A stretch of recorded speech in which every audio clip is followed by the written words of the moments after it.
in as much as Moja babadde mu rehearsal kyokka tebazi babadde mu rehearsal naye n'ekyokubiri omuntu okumuliftinga kirina kuva eri muntu nti nze njagala kuliftinga, it's not mandatory.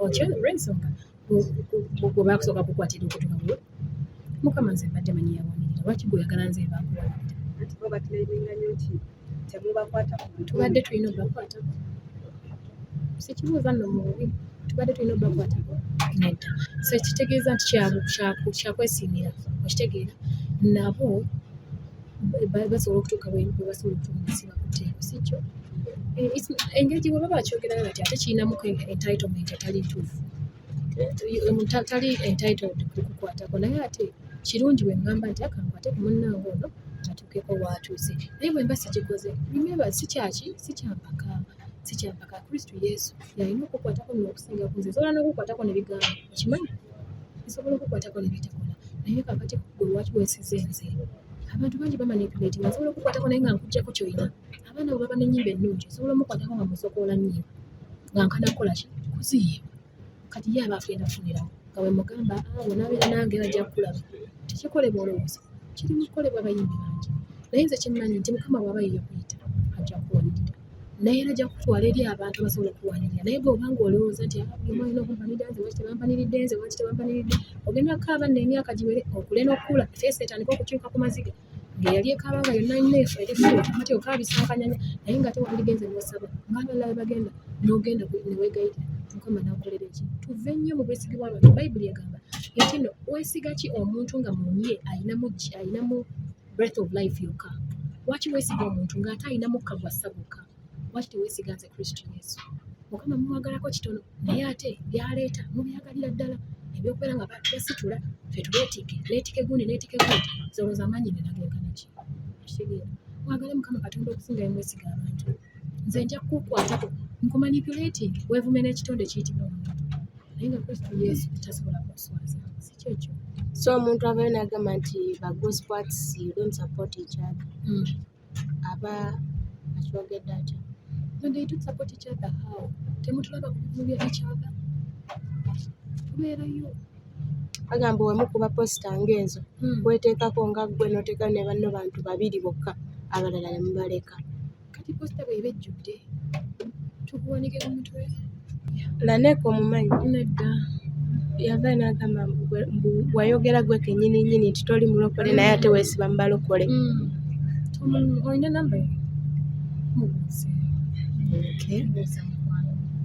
then baavaayo ne bagamba nti oluyimba kyeza olufuuse ensonga essaawa eno nti walubba bubbi what's your take on that oluwulira lunalubbawa yagamba oluyimba lwali lwa saha lwe wayozaamu noonye bikooya tolina kino kyogerako ga nti oba kyoba obawa magezi ki sibawa already amagezi balina mangi sibawa sibawa mukama bagamba njagalire thank you so very much okujja era mujje tukyeze ffe Yesu mujje tweyagale mujje tubeere ng'ate tunyumirwa twagalana wali tewagenda beerawo sanyo natunula atyo tugenda kwagalana buli omu tugenda batumwagala tugenda tusanyukira wamu era tugenda tutendereza erinnya lya Kristo Yesu mbaagala nnyo temuvaako mulabire ddala abanga mmwe abayimba gospel temwagala kwegatta na bano bayimbira nsi lwaki muteekawo bridge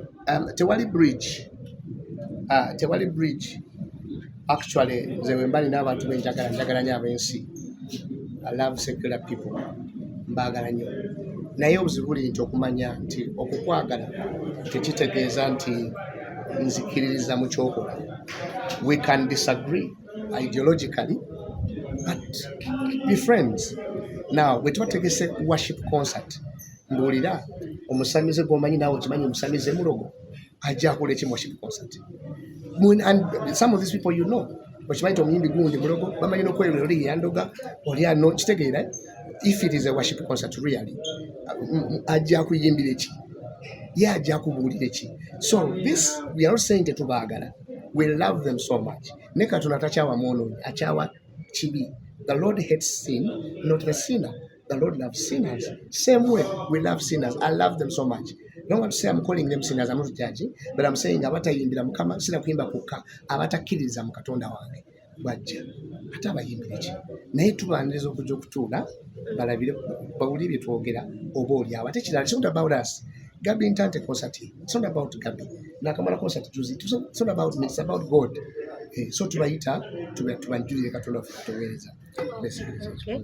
Tulaba nga temwesapootinga kati bw'okola ekivvulu oba tuyagala oteekeko bayimbi banna abalala nga bano abasakirali bakola n'ateekako eki kyati n'agijjuzayo n'alanga abalala bonna like you don't give platform to others. Right. I will say revival has come. This is in the past. Now, I am here for Gabby Ntante. And not because artists baliyo n'abalala bagenda kubeera uko ekigambo ekyogeddwa. Naye revival has come. Revival ntegeeza nti tuli mu kukyusa mu nkola. In the past, bino tebyaliwo. Nti gospel music agenda ku concert agenda kubeerawo kati banamawulire gundi wajindi. You're seeing changes in the gospel industry. So revival is happening. However, omuntu kyenjagala kwebaza Katonda still yali mukiraba ng'ekibi. Bwe nkola concert nga ya Twina n'alinnya Katuuti nga buli dakiika 10 kubanga abantu batandise n'okufuluma. Bwe yazze nga sasudde ku lwa Twina onoowulira oti. It's not good. So we engage artists, but we select a few okusinziira ku that theme. However, ebyokwewagira twewagira in the background, we are posting, we are inviting people. Ne kwolwo ababi babalonze oba oliawo 5 oba oliawo 6 basomolekera akaddeke. Over the years ogenda okwesa kati nze n'ennyimba ezisoba 30 songs. Siyimba ng'okonsati yange n'enzimalayo. Okitegeera naye oyagala pastor kugenda yimbe alange kuli 3 years kuli naye ayimbe. So you cannot have everybody. Era ojja kulondamu 5, 6, 7 baleke esaawa zo 2 oweereza abantu bokwano kuno bano tebazze ku lwa Twina nze mperekedde Gabby abasinga bagenda kujja ku lwa Gabby Ntante naye baagala ne Twina baagala ne Woli ne brother Gone ne sister Gone. You get my point? So we support one another, but ideologically it's not realistic to give every artist. Otherwise omuyimbi waffe tugenda mufuna amatenga lunaku lwe.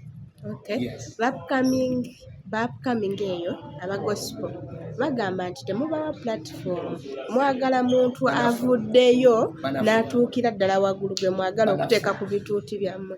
Bagayaavu nnyo, and it's a message to all upcoming. Hard work is not only in gospel music, it's everywhere. So olina okukkiriza olugendo lugenda kubeera swift. Togenda kungamba nti buli yayakatandika agenda kuyiga ku concert ya Gabby. Soko wangulu lutalo lw'omunsiko nga Dawudi Mukama lwe bakukwasa olubiri. I don't know whether you understand my point. So nze ndowooza bejeemu obunafu kitegeeza nti buli kifumbo ekikuli mu maaso kiwaano kiwangule. When you prove to be smart, to be anointed, to pray hard, bajja kuyisaawo. Tosuubira kutandika leero enkya bakusange ku mawulire everywhere. So take the journey, go step by step. And my message is nabiwulidde omulala bangi adangamba nti abayimbi abatoto mu platform thani yatuwa. Everyone has to take that step. It's a step of faith. Togenda kumeruka leero ogire ninda kusaba kanzije. Togenda kumeruka leero enkya will become everywhere. So I think that's the point of Obugayaavu bayimbi mmwe. So they have to work hard. Work hard.